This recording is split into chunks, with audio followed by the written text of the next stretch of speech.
नमस्कार। आज कुछ नया सीखते हैं।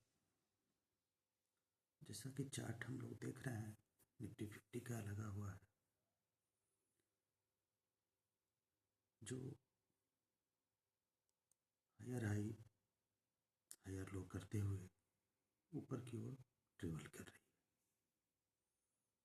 कभी इम्पल्स तो कभी करेक्शन, ऐसा ही करते हुए आगे बढ़ रही है।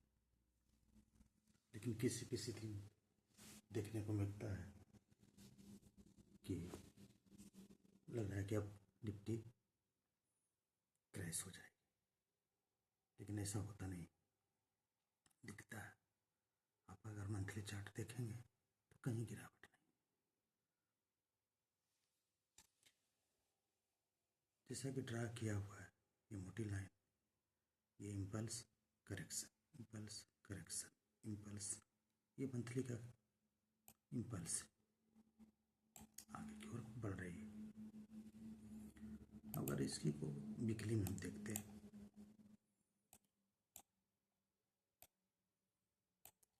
अब वीकली पे जब देखेंगे तो ये मंथली का इम्पल्स है।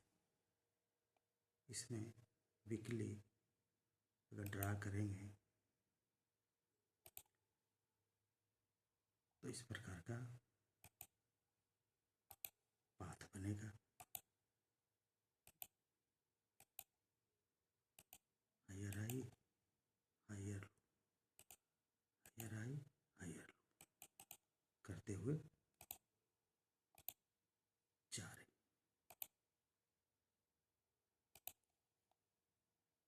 मंथली के अंदर वीकली, और जब मंथली लगाए हुए थे तो उसमें किसी प्रकार का गिरावट नहीं दिख रहा था।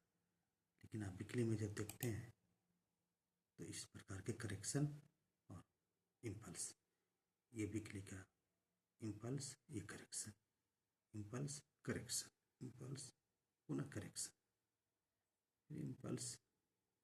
तो इसी प्रकार जब लास्ट में मार्च 2025 के बाद देखते हैं तो ये वीकली का इम्पल्स करेक्शन, इम्पल्स करेक्शन, पुनः इम्पल्स। अब इम्पल्स की बारी। अब इसको डेली में देखने का प्रयास करते हैं कि इस इम्पल्स के बीच में जो वीकली का इम्पल्स था उसमें डेली क्या किया।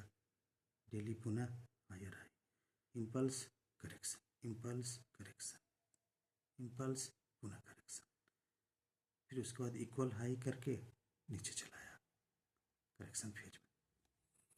और ये वीकली का करेक्शन है जिसमें डेली करेक्शन, पुनः छोटा सा इम्पल्स, फिर करेक्शन। अब यहाँ से ये ऊपर गया। डेली में ये इम्पल्स है, यहाँ नोट किया हुआ है, देख सकते हैं ये डेली का इम्पल्स है। अब पुनः करेक्शन। अब इसको आवरली में देखने का प्रयास करते हैं।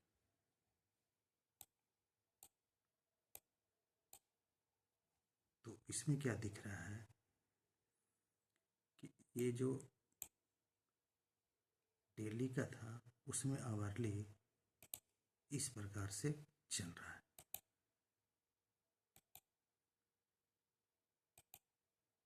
लोअर लो, लोअर हाई करते हुए नीचे आ गया।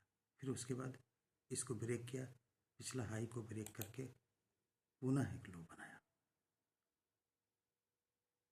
और देन एक इम्पल्स, और उसके बाद पुनः करेक्शन। अब करेक्शन के बाद इम्पल्स की बारी। आगे देखते हैं मंडे को क्या होती है इसमें। अब इस बीच में आप देखेंगे क्या क्या घटनाएं घटी। पहले तो सारा नोट किया हुआ है, आवरली करेक्शन, डेली इम्पल्स, ये है वीकली का। अब ये अभी जो ड्रा किए हैं उसको निकाल देते हैं, ऑलरेडी नोटेड है। इस बीच में आप देखेंगे कि क्या हुआ। एक ट्रेंड लाइन को ब्रेक करके गैप अप के साथ ब्रेक करके ऊपर क्लोज हुई है। और अगर सस्टेन हो गई तो अगर इम्पल्स की बारी, आवरली में इम्पल्स की बारी, आवरली का इम्पल्स करेक्शन, फिर इम्पल्स की बारी। अब है कि टारगेट कहाँ से निकाले या कैसे निकालें, कि अब अगर जाएगी तो कहाँ तक जाएगी। तो एक तो है, एक अभी सबसे नज़दीक में रेजिस्टेंस ये है, जहाँ तक संभावना रुकने की, जहाँ संभावना ये रुकने की। अब देखेंगे तो यहाँ से भी एक लाइन उसको टच कर रही है, एक रेजिस्टेंस तो यहाँ। उसके बाद फिबोनाची टूल से हम लोग इसका नेक्स्ट जो टारगेट है उसको निकालने का प्रयास करते हैं। अगर हम माने कि एक है, ये दो है, करेक्ट हुई है, और अगर तीन का, अगर अगला जो टारगेट है जनरली पहुंचने का कोशिश करती, तो यानी कि 28,500 के करीब में अगला टारगेट। पहला तो यही रेजिस्टेंस है, लगभग 26,374-75 के करीब में एक रेजिस्टेंस है। इसको अगर ब्रेक करती है तो फिर धीरे धीरे 28,500 की ओर निफ्टी देखते हैं कितने दिनों में आगे जाती है। इसी तरह से मेहनत करते रहिए, चार्ट को जितना भी हो सके देखने का प्रयास कीजिए। शुरुआत मंथली से ही कीजिए, उसके अंदर में वीकली का करेक्शन, फिर वीकली के अंदर में डेली का करेक्शन, डेली में आवरली का करेक्शन, इस प्रकार से समझने का कोशिश करें। अब बिना स्ट्रैटेजी मतलब अब ऐसा ही कहीं ब्रेकआउट पर हम लोग खरीद लेते हैं और कुछ नहीं मिलता, होप में ही रह जाते हैं कि हो सकता है यहाँ से ऊपर अब जाए, और कुछ होता नहीं और प्रीमियम गलने लगती है। इसलिए स्ट्रैटेजी बना करके इसमें आगे बढ़ने का प्रयास करें।